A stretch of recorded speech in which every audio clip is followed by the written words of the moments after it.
अस्सलाम वालेकुम फ्रेंड्स। आज की इस वीडियो में हम एक रिपोर्ट बनाएंगे।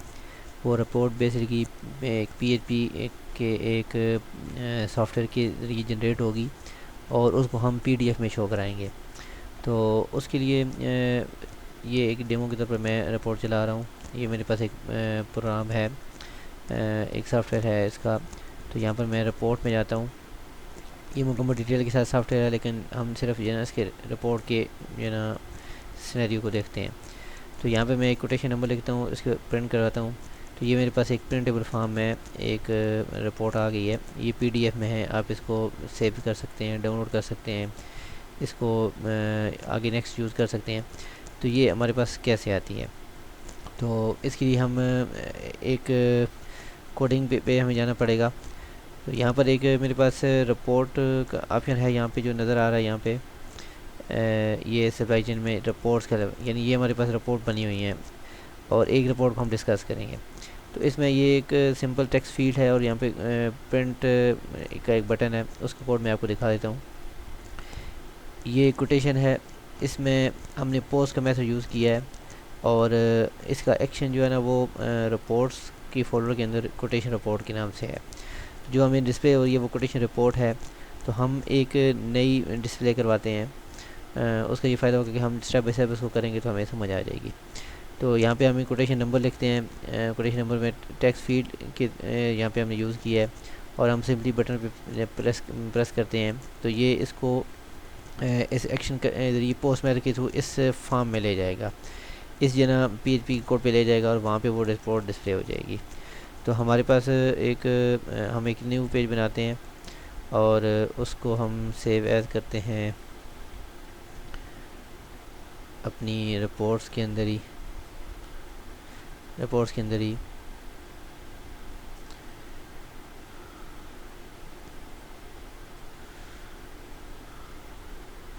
टेस्ट रिपोर्ट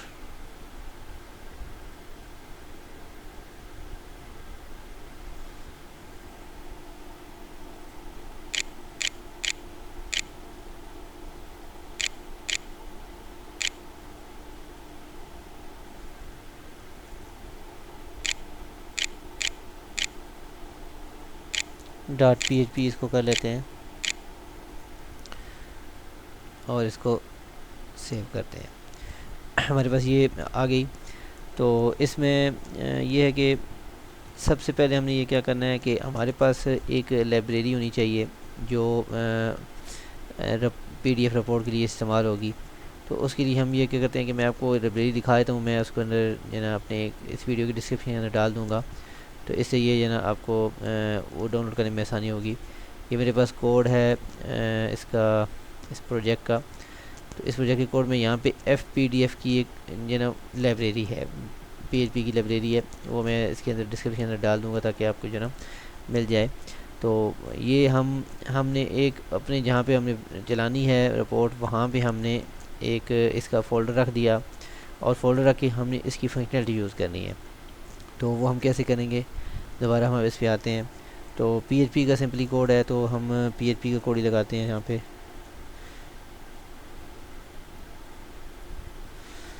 ओपनिंग और क्लोजिंग टैग लगा देते हैं।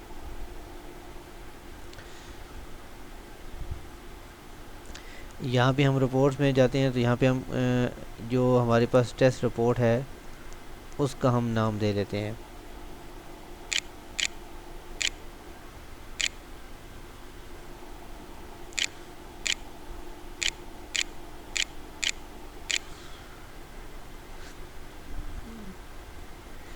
ठीक हो गया। और यहाँ पे अभी हम एरर हमें आना चाहिए। यहाँ पे हम इसको करते हैं, यहाँ पे 18 लिखते हैं, यानी ये अभी टेस्ट रिपोर्ट के अंदर जो है ना वो जा रही है, लेकिन उसके अंदर डाटा कोई, इस वजह से वो नज़र नहीं आ रहा। अच्छा, उसके बाद हम इसके अंदर कोडिंग करते हैं। कोडिंग बेसिकली कोडिंग है। यहाँ पे हमने क्या करना है कि अपने कनेक्शन जो हमारा PHP का है उसको हमने इंक्लूड करवाना है और एक हमने वो फाइल जो है इंक्लूड करवानी है जो हमने यहाँ पे FBF PDF की रखी है। यहाँ पे वो मैंने इसका पाथ दिया है। पास पास से आप कंफ्यूज ना हो, अपने तौर पे इसको आप कर लें। क्योंकि मैंने एडमिन के अंदर ये रिपोर्ट एडमिन फोल्डर के अंदर यहाँ पे रिपोर्ट मैंने रखी हुई है। तो इसके बैक यहाँ पे ये आ रहा है इसका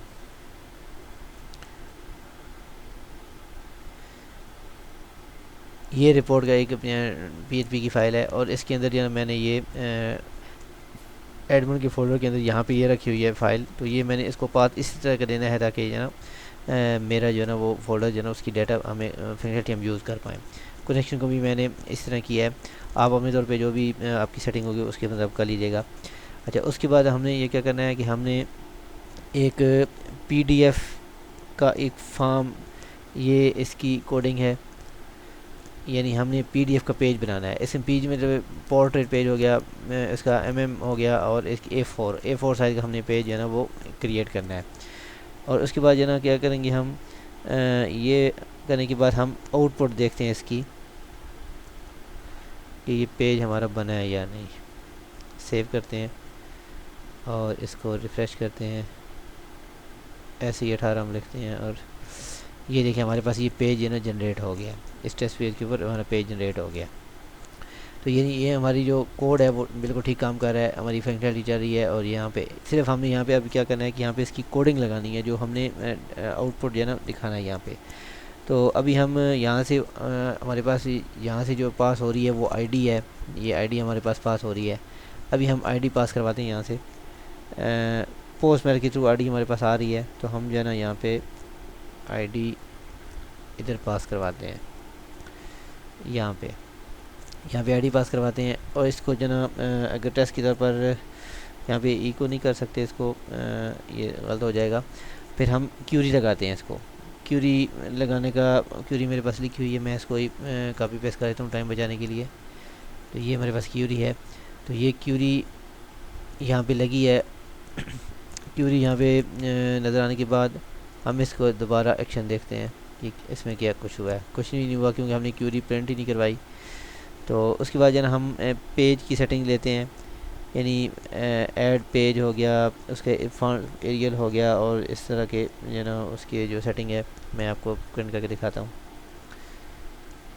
ये हो गया। यहाँ ऐड पेज का मतलब ये है कि इसका PDF की फंक्शनलिटी कि पेज ऐड होगा, उसके अंदर नया पेज आएगा। सेट फॉन्ट हमने उसको उसका एक कोई भी यहाँ पे हमने जब प्रिंट करवाना है उसके पहले उसके फॉन्ट सेट करने पड़ेंगे। सेट फॉन्ट का एक जो ना उसका मेथड है, उसके PDF जो हमारे पर क्लास है उसका एरियल हमने किया। इसके पैरामीटर ये हैं, एरियल है, उसका बोल्ड कर लिया हमने, साइज़ लिख दिया, और उसके ऊपर जो हम आगे हमने सेल डाल दिया। सेल का मकसद ये है कि अगर हम यहाँ पे इसकी लेंथ दे दें, अभी आपको समझ आ जाएगी इसकी लेंथ और इसकी विड्थ और इसके अंदर डाटा, और ये इसके पैरामीटर हैं। ठीक है, 0 पैरामीटर जो पहले इसके अंदर फॉन्ट आएगा वो इसका पैरामीटर होगा, और इसके आगे जो C यानी ये इसके अंदर है कि वो सेंटर में आएगा। तो अभी हम इसको चेक करते हैं दोबारा। ये देखें, ये यानी ये जो 180 यहाँ पे जो नज़र आ रहा था 180, यानी वो इस सेल की यहाँ पे अगर हम 1 करें तो वो क्या करता है जी,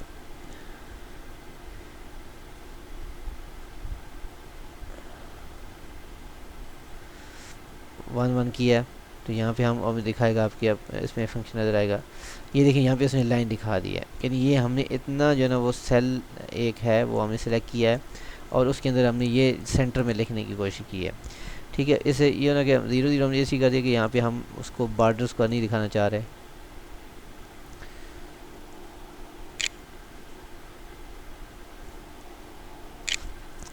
समझ आ गई सर? अच्छा, इसके अलावा दूसरा सेल जो हमने लगा दिया वहाँ वो हमने लगा दिया 01। 0 का मतलब ये है कि ये लगाएगा, 01 होगा जो इससे अगले वाला सेल होगा। यहाँ पे ये नज़र नहीं आएगा आपको क्योंकि वो हाइड है, यहाँ ये सेल होगा, यानी एक यहाँ पे स्पेस जो है ना वो नीचे आ गई। ठीक है, उसके बाद जो हमने दूसरा जो है ना फॉन्ट लगाया, थोड़ा ये अगर ये फॉन्ट हम यहाँ पे अप्लाई करते हैं तो फिर नीचे फॉन्ट नहीं लगाते तो फिर वो सब पे अप्लाई कर देगा। तो हमने यहाँ पे इसको जो है ना एक नया फॉन्ट दिया। ये 01 स्पेस इसलिए दी कि वो नई लाइन ब्रेक हो जाए। लाइन ब्रेक होने के बाद जो है ना वो नीचे दूसरी कोड पे आ जाए। यहाँ ये लाइन ब्रेक हो गई और यहाँ पे वो आ गया। उसके बाद ये इसका एरियल हमने डिज़ाइन सेलेक्ट किया, उसका बोल्ड किया, उसको 8 नंबर का उसका फॉन्ट साइज़ दिया, फिर हमने साइज़ लिखा तो सप्लायर एड्रेस, तो इसका भी 0 0 कर दिया और यहाँ पे हमने जो ना वो इसको ब्रेक कर दिया। तो इसको हम ऑलरेडी देख चुके हैं, हम दोबारा हम देख लेते हैं। सेव इसको किया और हम इसको रिफ़्रेश करते हैं। ठीक है, वो हमारे पास लाइन जो है हट गई, यहाँ पे वो स्पेस भी ख़त्म हो गई। अच्छा, उसके बाद हम चलते हैं आगे, एक और फॉन्ट लगाते हैं। ये अभी हमारा फॉन्ट किस लिए होगा, ये हम जो जहाँ पे डाटा जो ना वो अगर हम फेच करेंगे तो उसके लिए ये हमारे पास फॉन्ट आएगा। अच्छा, हम यहाँ पे अभी हमने क्यूरी लगाई हुई है, क्यूरी के अंदर डाटा जो ना हमें रॉ के अंदर लाया हुआ है, तो रॉ से हमने फेच तो इसको प्रिंट तो करवाई कुछ नहीं है, तो हम यहाँ पे एक प्रिंट करवाते हैं अपनी एक रिपोर्ट के अंदर से। ये जो हमने डाटा फॉन्ट लगाया, ये हमने इस इन जो ना के लिए लगाया है। तो अभी हम प्रिंट करते हैं, चेक करते हैं इसको दोबारा। ये जो ना हमारे पास एक लाइन आ गई है जिसको हमने यहाँ पे अभी कराया, यानी कोटेशन पहले सेल के अंदर हमने ये दिया कि हमने क्या चीज़ प्रिंट करवा रहे हैं, फिर उसकी मैं रॉ कोटेशन आईडी।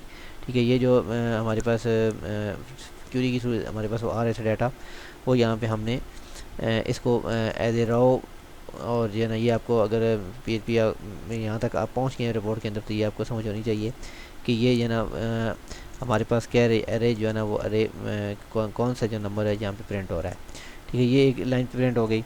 उसके बाद हम दूसरी लाइन पे आते हैं कि हमें दूसरा क्या प्रिंट करवाना है। उसी के नीचे मैं कर देता हूँ दोबारा, ये हो गया, हम कस्टमर नेम हमने प्रिंट करवाना है, तो ये हम करवाएंगे। ठीक है, ये दूसरी लाइन पे कस्टमर नेम आ गया। तो यहाँ पे ये समझने वाली बात ये है कि पहली लाइन पे 0 0 हम रखा, फिर अगर लाइन हमने क्लोज़ करनी है, यानी यहाँ पे हमने ये कस्टमर क्वेश्चन नंबर रखा और इसका नंबर हो गया, ये कस्टमर नेम है, उसका कस्टमर XYZ कंपनी हो गई।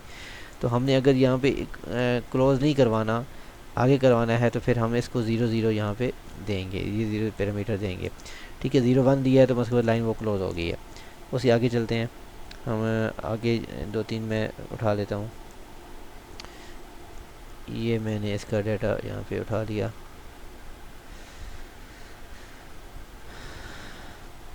ये थोड़ा सा इसको स्पेस देते रहते हैं ताकि समझ आ जाए कि कौन सा डाटा कहाँ पे जा रहा है। दोबारा इसको रिफ़्रेश करते हैं तो ये हमारे पास 4 लाइनें जो है ना यहाँ पे प्रिंट हो गया आगे। ये हमारे पास एक डिज़ाइन हो गया, या इस एरिया का जो बोल्ड टेक्स्ट के साथ 10 फॉन्ट साइज़ के साथ ये हमारे पास मुकम्मल हो गया। अभी हम आगे चलते हैं, तो यहाँ पे हम एक और डिज़ाइन बनाते हैं, तो उसके सेल डिफरेंट होंगे थोड़े से, तो हम उसको एक और सेल फॉन्ट दे लेते हैं, सेल का साइज़ भी दे देते हैं, दूसरे भी दे देते हैं। तो यहाँ पे एक स्पेसिंग भी दे लेते हैं, सेल की स्पेस इसको दे देते हैं यहाँ पे। अच्छा, उसके बाद हम क्या कहते हैं कि हमने एक कॉलम करवाना है, यानी एक कॉलम टाइप उसके हेडिंग करवाने हैं प्रिंट, तो वो यहाँ पे हम ये प्रिंट करेंगे। और इसका मैंने पूरी कॉपी मैंने कर दिया है। अभी आपको मैं इसको दिखाता हूँ कि ये क्या नज़र आ रहा है वहाँ पे। ये हमारे पास जो हमने यहाँ पे नीचे ये थोड़ी सी स्पेसिंग दी थी, वो उसकी वजह से कि हमने थोड़ी स्पेस बढ़ाई है यहाँ पे, और स्पेस बढ़ाने के बाद हमने थोड़ी सी नीची जगह छोड़ के यहाँ पे अपना एक टेबल के तौर पे एक प्रिंट करवाया है। ठीक है, टेबल वही सिंपल सेम स्टाइल है कि सेल हमने यूज़ करना है, उसमें हमने जो ना उसका 1010 सबको देना है, और आखिर में 10 दे के 11 कर देना है। ठीक है, 101 करेंगे, आखिर में एक और हम देंगे, तो ये 100 चलता जाएगा। अच्छा, इस 100 चलता जाएगा, इसके आखिर में हम जब हम क्यूरी दूसरा कॉलम टेबल लगाएंगे वहाँ पे हम 10 करेंगे आखिर में, वो आपको मैं बताता हूँ कहाँ पे करेंगे। तो ये सेव होने के बाद हम यहाँ पे देखते हैं कि ये हमारे पास एक प्रिंट हो के आ गया। अब इसके नीचे हम डाटा प्रिंट करवाएंगे, तो हम दोबारा अपने कोड पे चलते हैं। अभी हमने क्या करना है कि यहाँ पे क्यूरी हमने लगानी है। क्यूरी लगाने के लिए हमें क्या चाहिए, यहाँ पे क्यूरी चाहिए।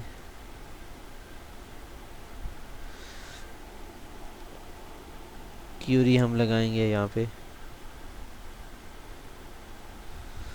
ठीक है, यहाँ पे हमने क्यूरी लगा दी। क्यूरी लगाने के बाद हमने क्या किया कि अपना डाटा इसके अंदर लिखा। मैं इसको थोड़ा सा एक्सप्लेन भी करता हूँ साथ साथ करने के बाद। ये असल में लिख इसलिए नहीं रहा कि ना समझाने में थोड़ी सी आसानी हो जाए, लिखते रहूँगा फिर टाइम ज़्यादा लगेगा। अच्छा, यहाँ पे हमने क्यूरी लगाई। क्यूरी ये सिंपली अगर आप यहाँ तक पहुँचे तो आपको पता होगा कि क्यूरी कैसी लगती है। तो यहाँ पे क्यूरी लगाने के बाद हमने डाटा ले लिया। यहाँ पे हमने इंक्रीमेंट कर दिया। अभी इंक्रीमेंट भी आपको दिखाता हूँ यहाँ कहाँ पे इसका फ़ायदा होगा। ठीक है, यहाँ पे हमने आई इंक्रीमेंट यहाँ पे लिख दिया।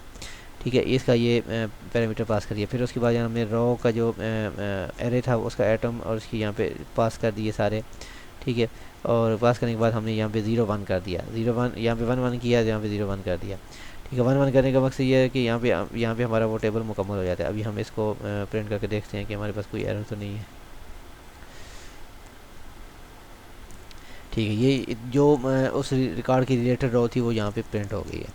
ठीक है, अभी इसमें आप देखेंगे यहाँ पे हमारे पास वो ये आ रहा है। ये अभी सीरियल नंबर 1 आ रहा है। सीरियल 1 से मुराद ये है कि यहाँ पे हमने सीरियल आई को 1 किया है, और जब यहाँ पे वो आई प्रिंट हुआ है तो फिर आई प्रिंट होने के बाद जब यहाँ पे पहुँचेगा तो वो दूसरी लाइन पे जाने के लिए वो इसको 2 कर देगा। मेरे पास ऐसे जो ना आइटम इस कोटेशन डिटेल के साथ एक ही रिकॉर्ड है, इस वजह से जो ना वो यहाँ पे एक ही नज़र आ रहा है। अभी हम इसके नीचे और जाते हैं, थोड़ा सा इसका और खूबसूरत बनाने की कोशिश करते हैं। तो यहाँ पे हम देखें कि एक और हमें लगानी है, फ़ॉन्ट साइज़ लगाना पड़ेगा। फिर एक और लगानी पड़ेगी हमें क्यूरी। उस क्यूरी का मकसद ये होगा कि हम टोटल अमाउंट जो है ना वो अब करनी है। अभी हम देखें कि इसको मैं प्रिंट करवाता हूँ। अगर इसका अभी रिज़ल्ट अभी नहीं आएगा हमारे पास, सिर्फ हम इसको देखते हैं कि नीचे हमारे पास हो क्या रहा है। ये देखिए यहाँ पे टोटल आ गया। अभी हमारा मकसद ये है कि टोटल जो है ना वो इस जगह पे आए, ताकि हमारा जो है ना वो पूरी लाइन कवर हो जाए। यानी रदर जो भी ऊपर डाटा है उसका टोटल जो है ना यहाँ पे नज़र आना चाहिए। तो हमने इसके अंदर अलग कोडिंग की है और अलग उसके अंदर क्यूरी लगा के उसको कंट्रोल किया है। तो यहाँ पे हम अभी वाइल क्यूरी लगाएंगे। वाइल का जो ना लूप लगाएंगे तो हमारे पास ये प्रिंट हो गया। अभी इसके और इसके आप देखिएगा कि ये सेल जगह बिल्कुल एक जगह पे आएंगे। ये यहाँ पे ये ना ये अपने उस फॉन्ट में अपनी जगह पे बिल्कुल फिक्स हो के आ गया। तो ये उसके बाद हम एक लाइन ब्रेक करते हैं।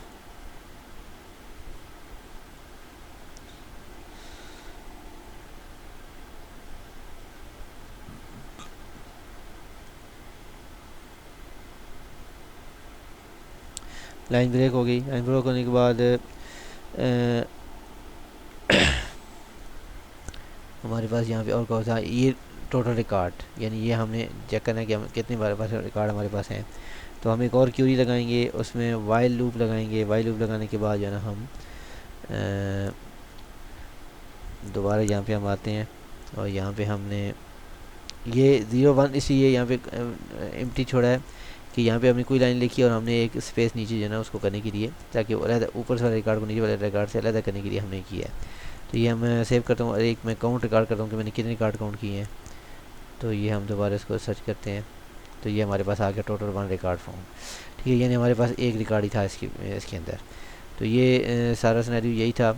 इसमें समझने वाली बात सिर्फ ये है कि हमने एक PDF हमारे पास एक लाइब्रेरी होनी चाहिए। ठीक है, कनेक्शन है। बाकी हमारे पास अगर जो क्यूरी है और क्यूरी की यहाँ पे जो सेटिंग है वो यहाँ पे है। तो उम्मीद है आपको ये मेरी कुछ सेटिंग पसंद आई होगी, और अगर आप को ये पसंद आई है तो इसको लाइक कर दें, शेयर कर दें और चैनल को सब्सक्राइब कर दें। और ये है कि अगर आपको ये समझ नहीं आया तो आप दोबारा से वीडियो देखें ताकि आपको ये अच्छी समझ आ सके। इसमें कोई हार्ड फास्ट रूल नहीं है, बिल्कुल सिंपली सा है। Thank you very much.